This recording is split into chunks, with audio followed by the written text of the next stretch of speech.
capital. We're at about 20 million AUM, done about 9 syndications. We're doing multiple different asset classes now with more so of a focus on industrial. Myself personally, I spend a lot of time on finding deals, analyzing deals, and asset management. Those are kind of my main focuses, but it's a great business. I've loved syndication. There's no way I would have gotten to where I'm at now without this model. It's a great way to scale quicker. It's a great way to get other people involved in real estate, and just economies of scale in general. So I'll give kind of some brief intros on the 4 speakers we have here. I know Mike probably covered some of this, but first we got Roschelle McCoy. She's been investing since 2017 and currently controls over $6 million in assets in the states of Florida and Illinois. She is focused on creating safe, affordable workforce housing in emerging markets across the country. Next is Daniel Umstead. He's the founder of the Robert Nathaniel Group, which operates the RNG radio show. And it looks like they're doing quite a bit over there. I was looking into it a little bit. They go over topics such as credit repair, real estate, resume writing, and motivational tips for success. Next is Eric Nelson, is the founding principal of Wild Oak Capital. Has been investing in real estate for over 10 years. So has some experience with some market cycles here. He's a co-owner also of a civil engineering firm and has a range of skills that suit the field of syndication and real estate on both the technical level and client relation side. So those are the 3. Sorry, I think I said 4 at the beginning. Those are our three panelists. So we're just gonna get right into it. So I'm gonna kind of go into. I got some questions here.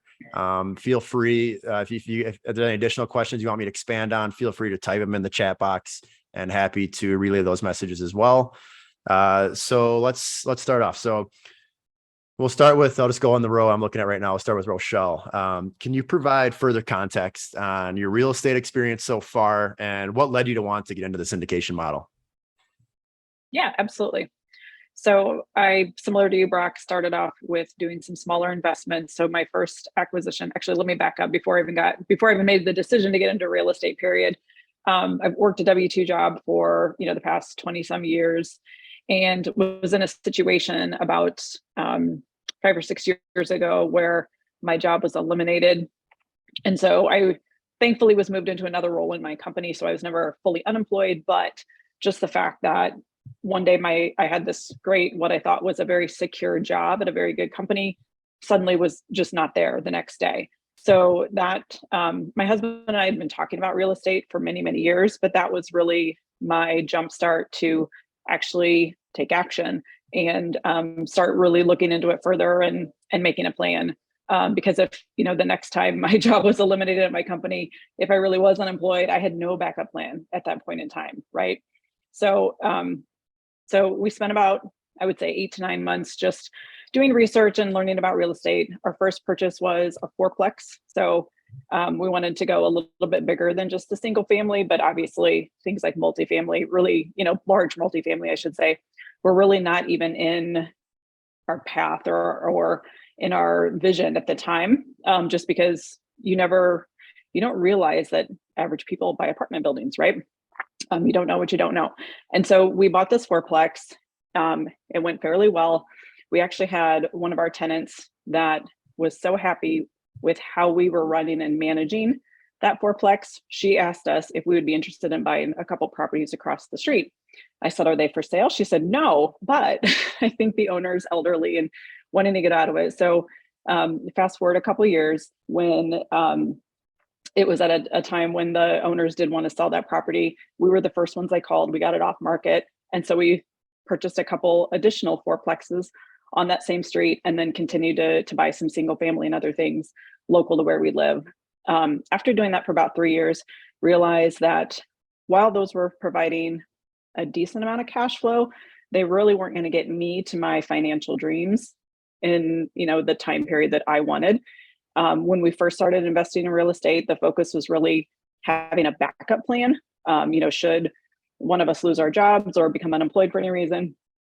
And over the course of those few years in our early investing years, our vision really shifted from a backup plan more to financial freedom. So as that vision shifted, we realized that what we were doing on a day-to-day basis had to shift too. We had to change if we wanted the outcome and the output of that to change as well. So that's what brought us into multifamily. So since we've decided to invest in multifamily, I've now been a limited partner on 3 different deals, and I'm a general partner in a 40 unit down in Tampa, Florida. Awesome. I love it. And that's a common way a lot of people get into this business as well. Like you did with investing as an LP first. It's a great way to kind of, especially a lot of operators are willing to really like show you the behind the curtains if you invest with them, right? So you can ask questions and see how they're operating these deals. So I've seen that as a common way to a lot of people break into the space as well as investing as an LP first. Yeah, it Daniel. really is. You learn so much just by Yep. going through the process. Obviously, you don't see every detail of the operations of an asset because you're not in that general Yep. partnership.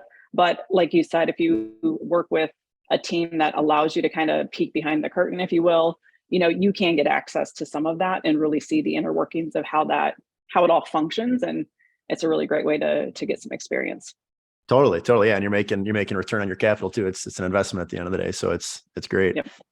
Okay. Daniel, you want to share your perspective on that? Yeah, absolutely. So, I mean, first and foremost, just thank you, Brock, for moderating this. Even more so, Mike Morawski, just for bringing me on. I'm really the guy a year from now that you're going to be like, wow, I was able to actually hear from him as a panelist. And where he's grown to. My real estate experience is really on the residential side. I've really only had my hand in a few transactions for the past 3 years that I have been doing real estate. And, you just hear the same cycle over and over again. Oh, well, my credit is shot. I'm not going to be able to purchase a home right now. Can you come back to me in 4 to 5 months once I do make that progress? So hearing that same story over and over again, dragging the quote unquote investors who are like, yeah, can you take me to this property and that property, just got really tiresome. So I moved over to the syndication model, and that was really just by connecting with individuals. And that's really what I'm going to be speaking on during this panel. Right now, connected with individuals like, of course, Mike Morawski, Rod Cleve, and a few other, apartment multifamily gurus. And the purpose of that is there's going to be so much content out there, and I was just stuck on everything. Real estate in itself is that shiny object, and if you don't pinpoint as far as what you're looking for as you're getting started, you're going to be all over the place. You're going to be like, well, I need to help somebody with credit repair, and that's what I did. I started with the radio show, starting with the credit repair, thinking like, all right, well, I could change millions of lives doing this. And then it moved over to, another facet of wholesaling, like, oh, well, I can learn how to do wholesaling. So when you're in this space, figure out what your passion is. But the only way to do that, and I'm realizing this now, is you need to talk to the folks that are in it, that are actually doing it. So, connecting with Roschelle, connecting with Eric, connecting with Brock, and asking them like, hey, what should my next steps be? So as I've already done my YouTube University courses, I'm now in that stage of next steps. I've connected with the multifamily investor right now. He has a 26 unit apartment building out in Arkansas that he's currently doing fundraising for. So it's like, hey, I have this individual in my back pocket. Another person I'm connected with who's locally based out in Philadelphia is currently looking for 2 to 10 units. These individuals that I have their direct cell numbers. In addition, we're actually running another podcast together called Building Blocks for Apartment Investing. So feel free to check that out at bb4ai.com. But really, what you're going to be getting from me, it's like, okay, what am I supposed to do next? After I've done all my YouTube courses, you need to start talking to people. So thank you, Brock. Absolutely. Yeah. I mean, in today's day and age, putting out content is king. I mean, you'll gain a lot of exposure and a lot of connections by putting out content. So that's always good. And copy and paste. That's the trick right there. You see somebody on LinkedIn that's already got the information about, cap rates and what an accredited investor should do and shouldn't do. Take that same information or even just share it. You want folks to come to you to have that conversation with you. Absolutely. I agree. Eric? Yeah, Daniel, I loved a lot about what you just said. So I'm excited to kind of build there. And Roschelle, I have a similar kind of background, right? So like, maybe I started a little earlier, honestly. I bought my first house in college kind of just completely by chance. Like my brother and I were kind of tired of paying rent to somebody. I did a little quick math and I realized, well, we could actually buy a house and own a house and pay the same amount and rent it out to our friends. And this was in 2007. So lending was a little looser back then. We actually got a loan as college students, but that was kind of my first foray into like the investment, right? But then it grew, and similar to Rochelle, I bought a couple of single families, then a quad, and then a sixplex. And what I was really specialized in that kind of realm was owner financing, or maybe some non-traditional financing methods so that we could get into the property with low capital down. And that was kind of a trick, or maybe just a tool I was using, as long as I was purchasing right, where the leverage to the actual price was not terrible. But all that to say, eventually I got to the same position where I said, well, these things are nice, but they're kind of a lot of work, and they're not really getting me to my cash flow dreams, right? So a good friend of mine basically was doing this, and I got really lucky to get to know him closer. He was hosting a meetup. To Daniel's point, I just kind of put myself out there and connected with him. I was like, this is what I want to do. You're doing that. How can I help you? And so he said, well, you can help me run this meetup. And I was like, well, sure, I'll do all of it. So I started running the meetup for him, and got, that was kind of more or less value I could add, right? And then I could show up every month and pick his brain before and after the meeting. And then I realized that was a good place to be. It was put yourself in the room with someone who's doing something you want to do, right? So that's kind of what I did, and we've had really good success. So in the last year, we have done 6 syndications. We have about 30 plus million under management. So we've had really good success, but it's also just by using the tools people to tell you to do. So it's in rooms like this where it's hard to imagine, being there or being like 5 years from now, but it's absolutely doable. And to Rochelle's point too, is like, it's just average people doing it. There's nothing special about us. We just took the action, right? So if you listen to what people are telling you here, and you take action, and you do it with the right education, you can absolutely do it.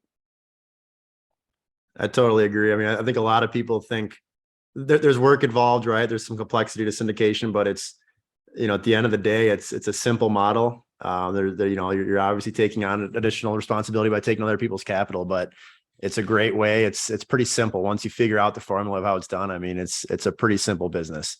So tagging on that, and we'll just run it right back to you again, Eric, here, and go back the other way. For the people on the call that are trying to get into syndication, what would be like your advice for the first actionable step someone can take to start getting into this industry? Yeah, I love it. I mean, the first thing is education. So if you're here, you're doing the right thing. And then Daniel, I love what you said. Kind of the next thing is start putting yourself out there. So what my coach told me was, you got to start acting like an apartment investor, even if you're not actively doing it yet, right? So you start telling people, here's what I'm doing, here's what I'm gonna do. I'm looking at deals, I'm going to markets. Even if you be honest, of course, but tell people I'm an apartment investor, because you technically are, even if you're not in the game, right? Start telling people you'll have these opportunities. And sometimes that can have a bit of an imposter syndrome alongside with it, because you're like, well, I don't really do this, but you have to start putting yourself out there as that person. Again, Daniel shared, like, share content, create content, and that comes from education, right? And then people will start hearing about you. And then pretty soon, when you find the deal, then you've got a little bit of a following to people won't be surprised when you say, hey, I'm buying an apartment building. Would you like to invest with me? It'll be more like, oh yeah, I've seen your content and I've seen a lot of your Facebook stuff or whatever, Instagram stuff. And so they're not shocked when you go to raise capital. So I think the first actionable step is education. If you're here, you're doing it. Second of all is, don't be afraid to put yourself out there. You are and will be an apartment investor. You got to start telling your friends and family. And you got to sometimes let go of maybe your identity a little bit, right? So I was an engineer, that's my background. I'm currently basically stepped away from that, similar to you, Brock, so congratulations. But I had to kind of more or less let go of that identity of an engineer and step into this, I'm a real estate investor, and that can be challenging. So I encourage you, start telling people what you're doing, and then get the education. And those are probably the first 2 steps. Absolutely. I totally agree. Daniel, you want to share some insight there? Yeah, pretty much exactly what Eric had said, and thanks for noting that. It's really, the actionable steps needs to be specific. That was my struggle in the beginning as far as getting started. It's like, well, where should I go to? Who should I source? So one tip that I'll provide is figure out where you can get leads at. In addition to the education, in addition to, because you don't want to get a lead and then, all of a sudden have a potential person that's looking to sell their 10-unit apartment building. And they're like, yeah, but do you know what I could get return on this? Or do you know what the market is? Or they may come back to you and say like, oh yeah, it's worth 1.5 million. And you're like, okay, great. And then of course you're trying to go to another investor and say like, hey, I got a property deal that's worth 1.5 million. Meanwhile, you didn't do your homework on it. So make sure you're doing your homework, you understand, and this is definitely the place to start. You're already at the summit, so you're already getting the basic foundation. But the moment that you feel strong enough or even dangerous enough to go off on the next steps, figure out where you can get these leads from, who you can lean on, and start sharing, and be specific. If you're looking between a 5 to 10 unit building, Class B property, minor repair, light repair, then you need to lead with that. Don't just say that, oh, I'm looking for an apartment building, because nobody is going to be understanding, because you want to be going to a shoe store and say, oh, I just need a size 12 shoe. They're going to know, well, what color are you looking for? Are you looking for the newest model? Are you looking for the latest model? Are you okay with the used pair of shoes? So you have to be specific when you're reaching out, and be clear about it. And if you got questions on it, hey, is a B property something I should be looking for in the Philadelphia area or wherever you're at? Start asking around so you can get that. But first education, next step, figure out where you can get those leads from. Yeah, I agree. Defining your buy box. I mean, there's having a strategy of what you want to buy. Because multifamily is a big space, right? A, B, C. I mean, you got classes, what sort of value add deals you're trying to do. So really honing in on, this is the kind of deal I want to do. That goes a long way with brokers too, when you start talking to brokers looking for those deals. Roschelle, you want to share some insight there as well? Yeah, so you guys are going to hear a real common theme here. I think a lot of it, as we all agree, starts with education. So making sure that you spend the time, and there's no magical amount of time, right? It's different for every person and your learning styles and your needs, or where you're already at or not at in your real estate journey. But spend time getting yourself educated. And there's a ton of free content out there, free courses. You can pay for them. You can do coaching and mentoring either at a paid level, or sometimes you're fortunate enough to find those resources for free as well.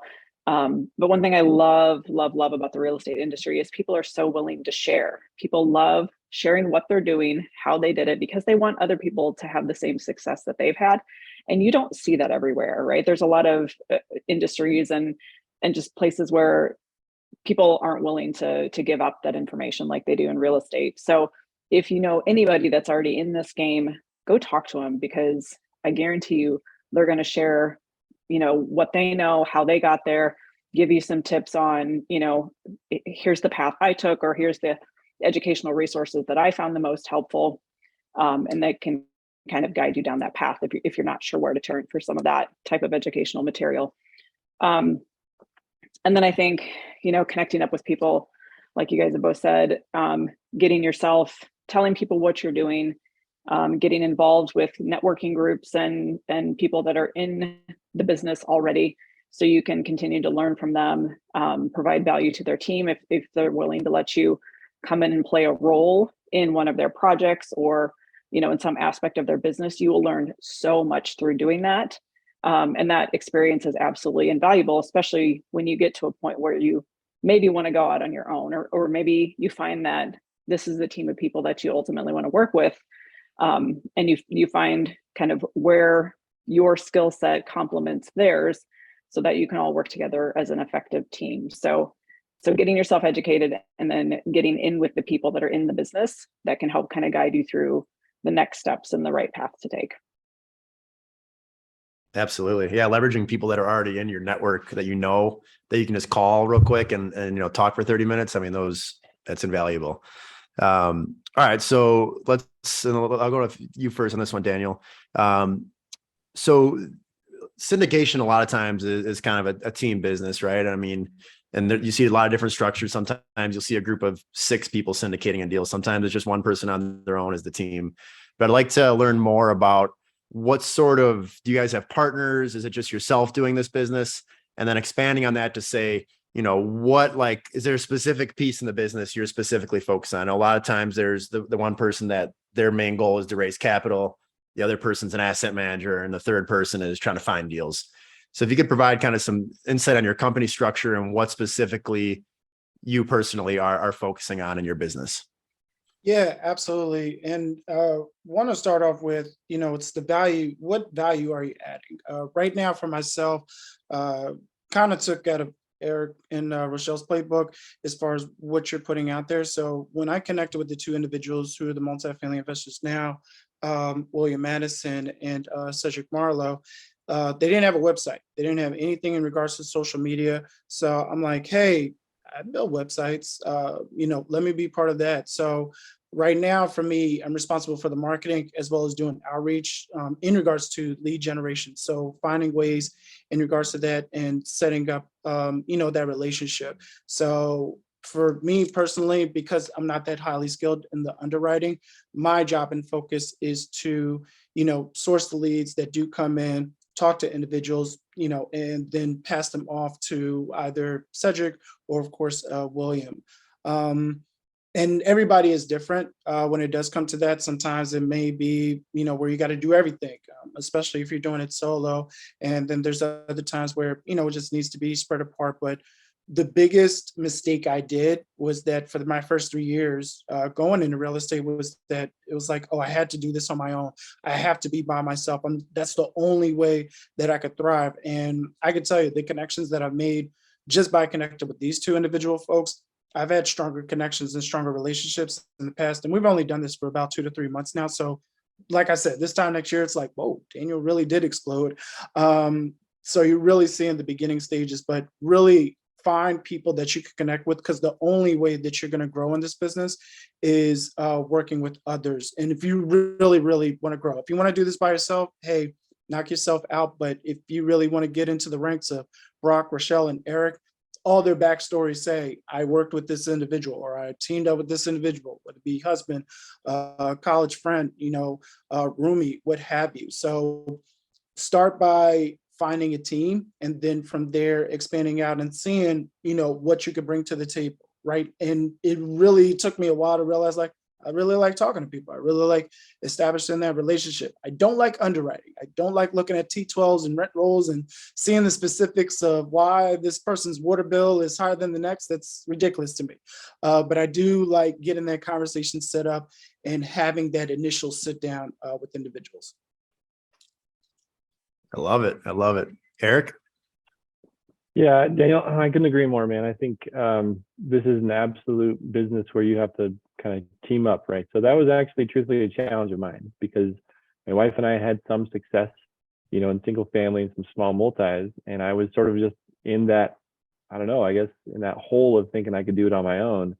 And that was one challenge I had to overcome. It was basically realizing you can go much further faster with a team. And so, after kind of overcoming that, I started joining some masterminds and going to more summits like these and meeting people, right? And just seeing if someone connected with me. And so at first, what I was doing was underwriting, because I have a math background. I feel like I could do it. I'm with you, Daniel. It's certainly not my favorite thing. So I realized over time it was kind of bogging me down, right? What I really like to do is talk to people. So my skill now is in marketing. I have a podcast, and I really just love kind of doing stuff like this. And I also, typically with that, love connecting with investors. And so I don't like to say I'm a capital raiser, but I really love and have some talent at it. So it turns out that's just something that comes from enjoying the business and talking to people. But I just kind of have the ability to underwrite, but I don't like it very much. So I found 2 other partners initially. One was excellent. He just loves to travel. He loves to actually go straight to the properties, right? And mix it up with brokers and stuff. So he's kind of like what I'll define as sort of a deal source person. And then we have an underwriter. And then we most recently brought on an asset manager, because after you get some assets, that becomes a new pinch point, right? Somebody has to kind of manage those assets. So there's 4 of us. And what's cool about this industry is there's lots of different ways to do it. You don't have to do it that way. You can technically be on your own and kind of do your own thing and partner up with some folks on a deal. So there's been a handful of deals where 2 of us from the 4 of the group were invited to go, join, because we have certain skills that they needed. And so our company has this relationship where, if you get invited to a deal and maybe 2 of us are good for that partnership group, that's totally fine, right? So it's kind of cool because it's mix and match. And again, to Rochelle's point, is the pie is huge. There's plenty to go around. And so what you'll find is people are very excited to share their knowledge and, collaborate and talk with you. And so it's really not kind of this dog eat dog or whatever you call it. Just it's not really like that. People are excited and willing to collaborate, and it's so fun. So that's kind of what I do and how our company is structured. But again, there's lots of different ways to do it. So you kind of have to find what's right for you. Absolutely. I totally agree. Yeah, I think just to add one quick thing, I mean, a lot with any business, right? When you're breaking into it, you have to wear all the hats and kind of you got to do everything.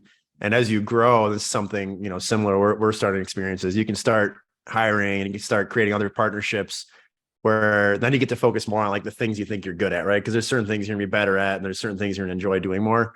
But you have to get to a certain scale where it's like, okay, now I don't do that anymore because I'm really good at just doing this. I'm just going to focus on this.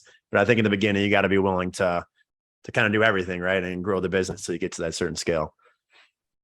Roschelle, you want to share some insight there, please? Yeah, sure. So I took a similar path with Eric where I realized quickly that I thought the best way to get myself into a partnership was to bring somebody a deal. So I was like, okay, I'm not a huge numbers person, but I'm going to learn underwriting. And then once I get myself into a deal, then let's talk about the right role for me in that partnership, because let's be honest, I knew underwriting long-term was not going to be my thing. Right. But I was doing what I thought was the best path for me to kind of, get myself into a partnership. So spent some time doing that, which ended up working out for me, right? That is ultimately how I ended up in the partnership that I'm in. And now we've done that shift. And so I focus more on investor relations and communications and marketing, the things that I'm good at. I'm very, system and process focused as well. So I always think about I did this thing, how can I not do it again? Can I automate it? Can I outsource it? Or if it's something that has to be done and has to be done by me, how can I do it better, faster, easier, quicker next time? So just thinking about what you're good at, playing to those strengths, and then figuring out how you can always do things better. Because I think most of us would agree that when we come into this, we don't always want to replace a job with a job, right? A lot of us are leaving jobs to do real estate full time, but that doesn't necessarily mean that we want this to become the new job. Now, for some people that may be okay. But I think a lot of people are looking for, time and money freedom, and not just working as many or more hours as you were before when you were, a W-2 employee, as we often say. So just making sure that you can do the work efficiently and effectively while still getting good results and achieving the business plan that you've set forth for that particular asset, but doing things as efficiently and as effectively as possible. I love it. Love it. Yeah. I like how you mentioned like defining kind of what you're good at and working your way into a partnership with that skill set. So that, you guys all mentioned underwriting. For me, underwriting was actually what I was good at and what I focused on that I enjoyed doing. And that's how I kind of broke into the partnership I got into, was by being good at underwriting, and the other two partners were more on the sales side. And they're like, oh, you like to be on the computer? We don't like it. So let's partner up. So it's kind of finding what you're good at. Like everyone has, a superpower, right? And just really honing in on that and dialing it in specifically to real estate. Then you can find partners that are good at the other things and go out and create your own partnership and start doing deals. So I like that a lot. All right, let's shift gears a little bit here and open up a little bit here and talk about your biggest learning lesson. Everyone's had them, right? It's like, it's going to happen, when you're buying a real estate deal, and usually you're targeting, a 10-year hold, 10-year hold, whatever it may be. Stuff you didn't account for is going to happen, right? Like no one expected COVID to come and there was some impact there. But there's always going to be stuff that happens that you weren't prepared for. So I'd like to hear maybe one learning lesson you've had so far in the business. How do you overcome it? Now what are you doing differently to prepare for that going forward, as, especially right now, who knows, the next couple of years, there's some uncertainty out there. We don't really know how bad it's going to be, right? Everyone knows there's going to be some sort of impact, but we don't quite know yet. So I'd like to just hear your input there. We can start with you, Roschelle. Yeah, so I think for me, it's just making sure you've got the right people on your team.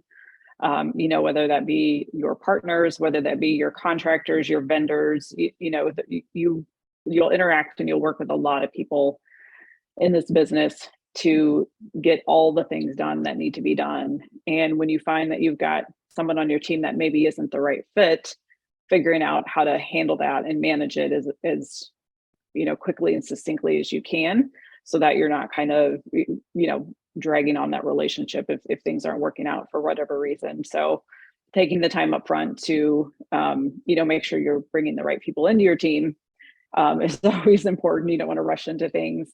But then making sure that, if something isn't working the way you had expected it to work, you can have those conversations and figure out that next path forward for how you kind of navigate that situation and figure out where you go from there and what that next step needs to be, whether that's finding, someone else that you need to work with or whatnot. So yeah, just making sure you've got the right partners with you. Absolutely. That is key. I agree. Daniel, you want to go next? Yeah. In addition to Rochelle saying the right partners that you're working with, also the right investors. You want to make sure that the investors that you're working with, whether they be accredited or non-accredited, you want to make sure that you have a good relationship with them. When I first got started in real estate, and I'm this eager realtor, and I'm like, yeah, call me at 3 a.m. I'm always going to be available. You have to put time back in your pocket, and that was my first mistake. This guy had a list of 60 properties. I have some great comp experience from that because he wanted comps for 60 different properties. And I was up till like 2 o'clock in the morning. He's like, all right, well, when are we setting up time to actually go through these? I'm like, you tell me, I'll find a way. So taking off time, because at the time, and still do, have my W-2 job. And I really risked a lot of time. So we're talking for 2-3 months. This guy never budged, never put in an offer on anything. He always said like, let me think about it. I got to have my contractor out here. And he was showing that. He was showing that, I have a contractor. He needs to look at the property. I have a potential partner that I'm looking to work with. And it was just a lot of wasted time. So, when you're talking with partners, when you're talking with investors, if you don't see yourself in a strong relationship with them, at the bare minimum for the next transaction, not even so much for your first transaction, but continuously working with them, because that's where the business is. Real estate is all about referrals and the next opportunity. So if you don't see yourself working with them on the next opportunity, cut the relationship short and move on to the next one. And that's both on the partner side as well as the investor side, in my opinion. Absolutely. Eric? Yeah, I mean, it's funny. There's a common thread here, right? So probably I'll give two mistakes so I can give one really critical one as well. But when I was first starting out, I was on my own, right? I had this company and a website, and I just was kind of looking for deals, and met someone, and we got to talking for a couple of months, and he seemed like a really good guy, and he was really excited to have this deal. So he's like, hey, I found this deal. We've got an offer going. And I was like, yes, this is so cool, because I was so excited for my first deal, right? Like, let's do it. So we kind of get it down the road a little bit, and we almost signed the PSA, meaning the actual contract. And I said, well, I haven't really looked that hard at the underwriting because I got brought in late. I'm like, let's have a look before we really sign the papers here. Started to look at the underwriting, and it was kind of flimsy, honestly.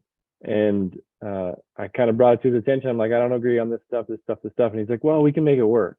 And he just kind of had that attitude, and I don't want to say bad about him. I think I wish him well and I wish him success. I think he was kind of caught up in the moment as well. But I had to say, well, if you're going to do this deal at this price with this underwriting, I can't be part of it. And I'm really sorry. And he's like, well, you're pulling the rug out from under me. He was kind of mad at me. And that was a tough decision because we'd kind of walked through this path. And so since then, because of that, he was mad and he didn't want to partner with me. And it's probably a good thing long term, looking back, that I had the kind of ability to walk away and say no rather than get swept up in the moment, especially on your first deal. So Rochelle and Daniel, right on the money. You have to make sure the partner that you're looking to partner with, one, is scrupulous and has the same values as you, and two, you guys need to fit personally as well. But then you kind of have to check your people as well, especially early on. You got to do all the homework as well. I mean, the underwriting is difficult, so it's always good to have your own eyes on it. And I'll give one other practical thing. I learned this from a mentor, actually. He bought a property and he forgot that the property would be reassessed, and they didn't have enough in the underwriting for the new tax value. So that's just one example. Is, you got to have a little bit of forward thinking to say, kind of, what are some pitfalls here? Insurance will likely go up. Taxes will almost certainly go up. So you kind of have to have those things in your underwriting to think, well, what are the extra potential, pitfalls here? And so, having a good mentor or a good, teammate, maybe who has a little bit more experience, especially early on, is really valuable. So we've all kind of said the same thing. It comes down to people. Select the right people in your corner and make sure you're doing your homework, and you can avoid the mistakes that we made. Absolutely. Yeah. And I mean, conservative underwriting, especially in currently, I mean, that is so key. And having peers look over your underwriting, I mean, it's a great habit to get into. I'll share a quick 30-second mistake I made on my first deal because it reminded me of it. The first syndication deal we did, 89 units. I'm doing the underwriting. I'm kind of heading up due diligence. Long story short, we do the deal, end up having to evict 50% of the tenants in the first 3 months. So we blew through the $100,000 we had in reserves that's supposed to get us through our hold period. Blew through that. So we're at zero in the bank account. Ultimately had to hold back cash flow to refund the account to get us back. COVID hits, 20% of our tenants don't pay rent for a year. So a lot of learning lessons within there, right? That was our first deal. We've gotten over it now. And, luckily we bought it at the right price. That was the first deal though. And there's going to be mistakes. I mean, you try to avoid mistakes, but every deal you do, I mean, you're going to, it's another notch in your belt, right? Every deal you do, you're going to learn more. And eventually you're going to get to a point where you're confident on everything. It takes some time. But you have to, that's why, it was a mistake we made, right? But being extra conservative on the front end and your numbers and just assuming and not pushing everything to the last penny, over 10 years, something's going to go wrong. No matter how great of a deal it is, how great of a location, something's going to go wrong. So plan for that something going wrong. You'd rather have that extra money sitting there or that extra percent you didn't account for back when that thing does go wrong. So that's just one little piece there. So, all right. So taking on to that, I got an additional question I kind of just thought of here was the people that are like on the fence, right? Like they don't know like what, if they want to get into syndication, should they just keep on going out, buying properties on their own? Could you share maybe, a few things, pros and cons, whether to, the pros of getting into being a syndicator yourself, or just going out and buying properties on your own? What are kind of the benefits and downsides in doing that? We'll start with you, Eric. Yeah, I mean, I think it's important to understand that, this business isn't for everyone, right? So like sometimes a rosy picture can be painted that anybody can do it, and you can make a lot of wealth, and that's true, but it depends on your maybe personal situation, right? Or how willing you are to put in the time type of thing. Because a lot of times what's unfortunate about this is it takes a lot of time before you get your first deal. And then truly it takes a lot of time before you really build wealth in the syndication model. So I would say in some certain instances where maybe you're really hard up for cash flow, it might be good to sort of do some smaller stuff. The other thing is, some people like to have all, be able to really manage the entire project and really like have hands-on.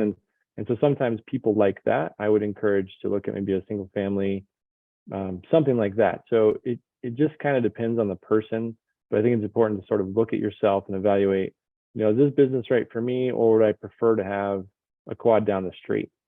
So like there's pros and cons to kind of all of it, but you just have to do some self-reflection to say, what do I really want out of this? One, what is my financial goals? And then two is, can I really buy a purchase out of my market? Can I work with the team very well? Can I manage investors? And that type of thing. And if the answer is no to some of those, then maybe you can look at a different avenue. And that's what's the cool thing about real estate is, we're talking about syndication, but there's literally hundreds of ways to make money. And that's what makes it a cool, place to invest. So it's hard to answer really specifically just broadly, but it's kind of person to person. Some people would probably be better off in a different avenue. I totally agree. Yeah, it's not for everyone, but it is a great business. Roschelle, let's go to you. Yeah, well, I would totally agree with Eric that it's not the active management of real estate is not for everyone. Passive investing can be, right? And there's lots of ways to do that, whether that be in syndications or, there's REITs and things like that, depending on where you're at in your financial journey and what you have to invest. There's a lot of different options there. So I would never tell people you're not right to invest in real estate, but it's figuring out how you should invest. And again, what are your goals? What are your desires? What do you like to do? What do you not like to do? And then figuring out, do you want to be more on the active side, or do you want to be solely a passive investor? And then figuring out, which of those paths is better for you. And it can be both, right? A lot of active people are passive, and sometimes some people start passive and move over to the active side. So it's not like you have to, choose one destination and follow it to your last day, but you can kind of figure that out as you go as well. Maybe you get into a project more a syndication or something more on the active side of things, and you realize, I'd rather not do this side of the business. Let me go put my money and my trust with people that have done this before, that are good at it, that enjoy it, and will let them earn the returns on my money for me, so I don't have to do all of that work myself. So I think it's really figuring out ultimately what your goals are and what your risk tolerance is, what time you have to spare. Because even a lot of people, when they're moving into syndications or real estate, already have a job. And so figuring out how you're going to work that additional time that it takes to do that business into your day-to-day or week-to-week or month-to-month schedule can be a challenge and a big drain on your time resources. So a couple different factors to kind of take into consideration there. Absolutely. Yeah. I mean, it's an additional level of responsibility for sure, taking on other people's money, right? I mean, it's a great avenue for people to invest in, but you have to be ready for that level of responsibility and be confident enough that you're going to, be a steward of their capital. So I totally agree. Daniel? Yeah, just tagging off Eric and Rochelle here. In regards to it, like I mentioned before, YouTube University, look at, what an active investor does throughout the day, what they do throughout the week. And that goes into as well as talking with them, hey, if you're working a W-2 full-time job or even part-time job, or even if you just have life responsibilities, figure out how that's going to put into your day. As you're writing out your financial journey, as far as, what it's going to look like a year from now, also look at your schedule. Hey, what time do I even have in the day to either reach out to leads, or what time do I have in the day to do underwriting? Because as you heard from Brock, Rochelle, and Eric, underwriting, is not the popular thing, but it's the popular thing to get started. So figuring out that avenue for you, whether it be active, whether it be passive, just figure out like, hey, where is going to be my niche at? Where can I fit in at? And what does that actually look like? And the only way that you're going to be able to do that is, if you're an introvert, studying other people's actions, studying other people's motives, but really take that extrovert side and really just start connecting with individuals and say like, hey, whether you're working, hey, I've got a W-2 job, or I'm working from home as a single parent, how is my life supposed to look? Whether I'm actively investing or even passively investing, and take a stab at it. If you're in a market where you see FSBO signs for sale by owner, call them up, and say like, hey, I'm a potential investor, wanted to get an idea as far as what this, what your house is going for, and having that conversation and see and ask yourself, hey, could I do this in regards to just reaching out? Because it's just a simple phone call or, maybe a potential follow-up. But as Eric and Rochelle pointed out, you need to figure out your avenue. That's kind of like what took me back into finally getting into the mix of things where I'm currently at right now. So now it's like, okay, I know what I must do, but you really need to figure out yourself. And this is not the business where you need to have a certain criteria. As long as you can talk, and as long as you like to speak, and as long as you like to breathe, you'll be fine in this business. I love it. All right, let me expand on. I'm reading some of these comments in the chat here. What is one? It could be a course, a podcast, a book, maybe several. But what is like for someone that wants to specifically? There's tons of real estate content out there, right? I mean, books, podcasts, courses. There's thousands of them, hundreds of thousands, probably. And is there one like someone that wants to specifically learn syndication? Is there a course or a book or a podcast, something you'd recommend people check out? Daniel, you want to lead it off? Yeah, absolutely. If you haven't heard of Bigger Pockets already, get on it. Absolutely. But Rochelle put in the chat as well. Mike Morawski, like you're at this summit right now, really start looking back at some of his old videos, connect with them. I got this man's cell phone number. He told me directly, hey, if you need anything, feel free to reach out to me. So whether it be going through his courses, whether it be checking out his podcast, but you need to start connecting with individuals. But really the biggest thing is start with Mike, and just have that introduction call with them. Hey, Mike, I was part of the summit, loved it, loved Daniel and Roschelle and Eric and Brock, just some name drops, and, mentioned to him as far as what you're looking to do, and really just go forward from there and ask that question. Hey, I've already read 2 books on multifamily syndication. What should I be doing next? Totally agree. Yeah, Mike puts out some great content. I mean, and the more you go in with like one person too, right? You buy a course or something, that'll build rapport, and you never know what that could lead to down the road as well. Roschelle, you want to share yours? Yeah, so I'll tag on to Daniel's, but I'll add another one too. So I was part of Mike's coaching program for a number of months. That's where I learned everything I know about underwriting. And so he does a really great job of spending that one-on-one time with you. He's also got group coaching. So there's different, levels and options you could choose from. And he's very flexible with his coaching program and plans, which I really, really liked. So yeah, definitely check into that if you're looking for some more, in-depth guidance and coaching and mentoring. Mike's a great resource for that. I've also looked through and taken some courses through the Michael Blanc program as well. He's got a lot of great resources and courses out there as well. He puts out a lot of good educational content. So that might be something you want to look into as well. Hey, Michael Blanc's got some good. He's very analytical, very underwriting, and he's got a good underwriting model too. I started with using that one quite a bit. Eric? Yeah, I mean, I think we've all kind of mentioned some really good tools. I usually point, I mean, I'm kind of a reader, right? So I like to just have a very solid picture of here's where I'd go. So I always give 2 books. One is Raising Capital for Real Estate by Hunter Thompson. It's kind of the soup to nuts of raising capital. He also covers a little bit of everything, right? And then I think Joe Fairless's book, although I'm not a huge fan of his writing, it's called Best Ever Apartment Syndication Book, I think. It's really, really solid. And there's some really, really good information there. I mean, he even creates lists of stuff like questions to ask investors. So that would be probably the book I'd recommend the most if you're starting out, because he just covers a million topics.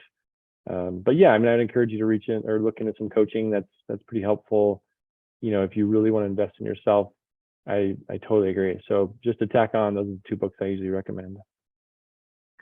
And I'll echo that. I mean, yeah, the Joe Fairless's book. That's what I was going to say. I mean, that's for syndication specifically. That's the number one. I mean, it's literally like a huge textbook, and it's just A to Z everything about syndication. So if you're trying to like specifically learn syndication, I agree. People should check that book out. All right, so I think we'll do one more. We're gonna do one more here, and I think I'd like to end it with selling why. And I know we've touched on this a little bit throughout some of the questions, but like getting people. We've talked about why people should get into syndication, maybe why they shouldn't. But what is like sell syndication, right? Like someone, why you love it, like why someone should get into it, should be excited to get into it, what you can accomplish in syndication. Just kind of like take the other side of it and really sell like why someone should jump in as a general partner in a syndication. Eric, let's start with you. Yeah, I mean, honestly, it's kind of easy to be excited about, right? Like it's also kind of the reason why I think selling investors is kind of easy. And I use the word selling kind of loosely, right? Because we're not really selling. I mean, this is an investment. So what I like to say about syndication is it's truly a team sport, and it brings a lot of people together. And the coolest thing about syndication is what you're offering to someone.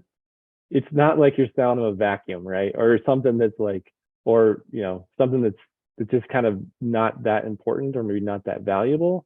What you're selling them is an opportunity. You're putting someone's potential hard-earned money to use for them. And so you're basically teaming up to all build wealth together. So it's a pretty exciting space to be in, because what we're selling is a very proven tool, a very proven asset class. And it's just kind of exciting to all work together and be together.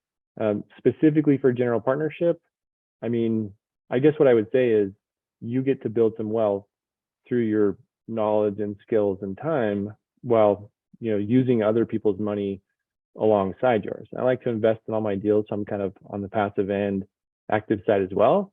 But if you didn't have the capital for one deal or whatever, then you can provide the opportunity while still building your wealth. So there's kind of a lot to be excited about in this business. Well said. I agree. Daniel? Yeah, really just coming down actually to my personal one. You're creating generational wealth. I got a 13-year-old son. He's my focus, the love of my life. I'm actually getting married on November 9th. So, you're building this legacy, getting into multifamily syndication, not only for yourself, but generations to come. So your biggest, finding your why first, why should you be making calls? Why should you be, doing further research on multifamily syndication? Once you can answer that and go beyond your limitations, if you're like, hey, I'm just trying to get out of my 9-to-5 job. Okay. Are you trying to create 9-to-5 jobs for other individuals? Or are you trying to build a platform where others can come to you for advice?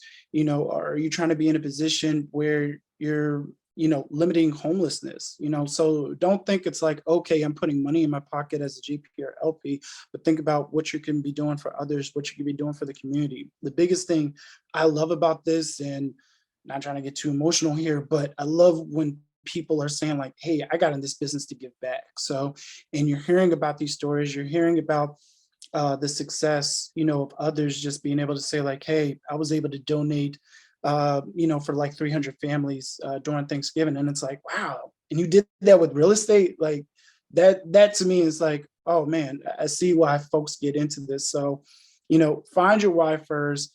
But to Eric's point, it's not selling. If anything, you're trying to sell yourself why you should be getting up early and finding that routine of really getting into this business. But at the end of the day, focus on your why.